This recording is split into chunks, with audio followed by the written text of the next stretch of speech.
My girlfriend refuses to do anything with her life and lives by leeching off me. She wouldn't let me break up with her, so I had to resort to extreme measures to get my way. Plus, 5 updates. About 2 years ago, my girlfriend dropped out of college, and since then, she's become a pathetic and disgusting human being. I know that sounds bad, but I literally work 50 to 60-hour weeks to sustain us because she's too pretty to work. Just today, I came home at 6 p.m. to find her in bed, surrounded with half-eaten takeout boxes, having not showered or brushed her teeth, with the only time she's gotten out of bed being to go to the door and collect her takeout. I had a rough day at work, and seeing this tipped me over. I raised my voice saying she can't live like this, and in response, she became physically violent. I wanted to break up with her there and then, but she guilt-tripped me, saying she has no one to turn to. She stayed in bed for the rest of the day, and a few hours later I came into her room telling her I can't do this. I don't care who she turns to, but I cannot, for my own mental health, be with her. She tried guilt-tripping me again, but when that didn't work, she got out of bed. She ran to the kitchen, grabbed a pair of scissors,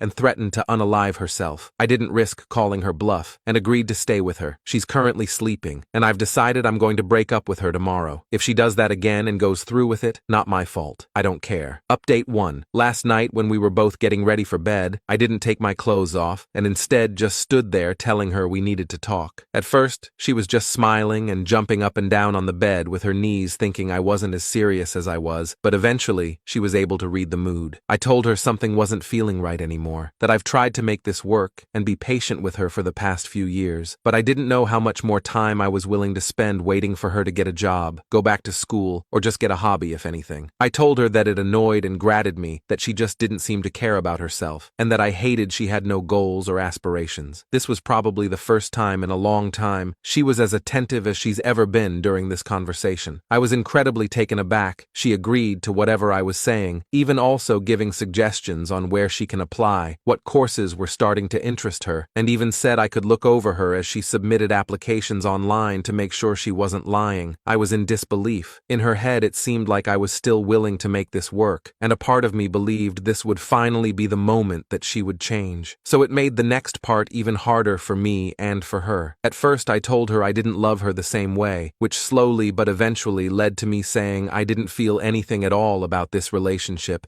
and was jaded. I was tired and wanted a fresh start with someone who was more goal-oriented and wanted something more out of life. When she realized what I was getting at, she started to cry and asked why I didn't mention this sooner, and I said I've always asked her to cook, to go